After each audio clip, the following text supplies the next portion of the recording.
પ્રજાસત્તાક દિને અહીં ઉપસ્થિત આદરણીય આચાર્ય શ્રી, ગુરુજનો, ગામમાંથી પધારેલ વડીલો, માતાઓ, બહેનો, મારી સાથે બાળ દોસ્તો, સૌને ચૌહાણ જયશ્રીના જય શ્રી કૃષ્ણ. આજે મારે વાત કરવી છે એવા વિષય પર કે ઘણા લોકો તેનો સદુપયોગ કરે છે અને ઘણા લોકો તેનો દુરુપયોગ કરે છે. જે સદુપયોગ કરે છે તેને મારા વંદન અને જે દુરુપયોગ કરે છે તેને મારા અભિનંદન. મારા વિષયનું નામ છે મોબાઈલ, आशीर्वाद के अभिशाप. बदलती दुनिया का ऐसा असर होने लगा, बदलती दुनिया का ऐसा असर होने लगा, आदमी पागल और फोन स्मार्ट होने लगा. તમે ફોનનો ભરપૂર ઉપયોગ કરો, તમે લેપટોપનો ભરપૂર ઉપયોગ કરો, તમે આઈપેડનો ભરપૂર ઉપયોગ કરો, તમે તેમાં અભ્યાસનો ભરપૂર ઉપયોગ કરો, પણ યાદ રાખજો તે આપણી સેવા માટે છે. પ્રમુખ સ્વામી મહારાજને કોઈ પૂછે છે કે મોબાઈલ આપણા માટે આશીર્વાદ છે કે અભિશાપ, ત્યારે પ્રમુખ સ્વામી મહારાજ ખૂબ સરસ જવાબ આપે છે કે જો તેનો વિવેકપૂર્ણ ઉપયોગ કરવામાં આવે તો તે આશીર્વાદ છે અને જો તેનો દુરુપયોગ કરવામાં આવે તો તે અભિશાપ છે. આગળથી ગળું લાગે છે પણ આખી જિંદગી બરબાદ કરી નાખે છે. મારે તમને એક વાર્તા કહેવી છે. એક શાળાના શિક્ષક બધા વિદ્યાર્થીઓને નિબંધ લખવાનું કહે છે. તેના વિષયનું નામ હોય છે માં. બધા વિદ્યાર્થીઓ ખૂબ સરસ નિબંધ લખે છે.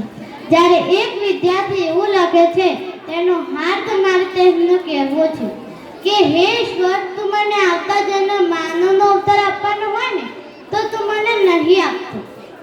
મારે મોબાઈલ બનવું છે, કેમ કે મારી મમ્મી મને જેટલો પાસે રાખે છે ને એના કરતાં વધારે તેના મોબાઈલને પાસે રાખે છે.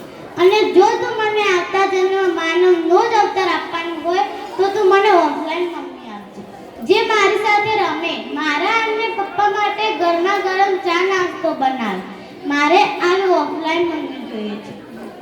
लोग पहले सैलरी छुपाते थे, लोग पहले सैलरी छुपाते थे, फिर गैलरी छुपाते थे और अब तो गैलरी छुपाते.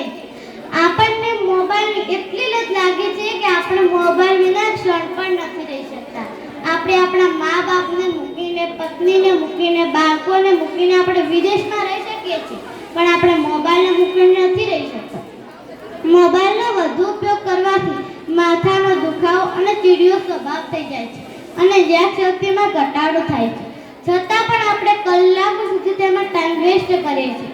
Waste of time, waste of energy.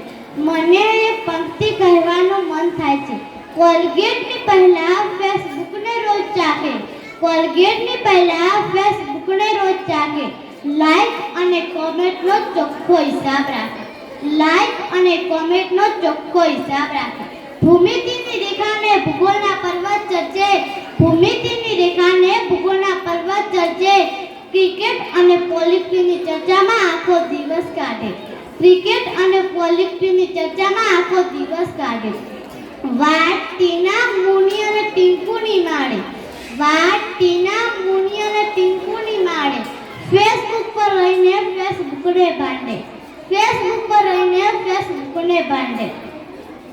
જો માણસને મશીન ન બનવું હોય ને, જો માણસને મશીન ન બનવું હોય ને તો સૂતા પહેલા અને ઉઠ્યા પછી 1 કલાક ફોનનું ઇન્ટરનેટ બંધ રાખશે. નહીતર આવનારો દિવસ એવો આવશે કે તમારા જીવનનું સંચાલન તમે નહીં પણ તમારો મોબાઈલ કરતો હશે. તો બોલો મિત્રો, મોબાઈલ આપણા માટે આશીર્વાદ છે કે અભિશાપ? આટલું ચોક્કસપણે કહી શકાય, મોબાઈલનો સમયપૂર્વક અભ્યાસ માટે, જ્ઞાનના વધારા માટે કરો તો તે આપણને પ્રગતિના પંથે લઈ જશે. અને જો તેમાં ઇન્સ્ટાગ્રામ, ફ્રી ફાયર, પબજીની લતે ચડી જઈએ તો તે આપણને અધોગતિના માર્ગે લઈ જશે. મિત્રો, આપણે મોબાઈલ મિત્ર બનાવવો છે કે દુશ્મન તે આપણે જાતે જ નક્કી કરવાનું. અસ્તુ. જય હિન્દ, જય ભારત.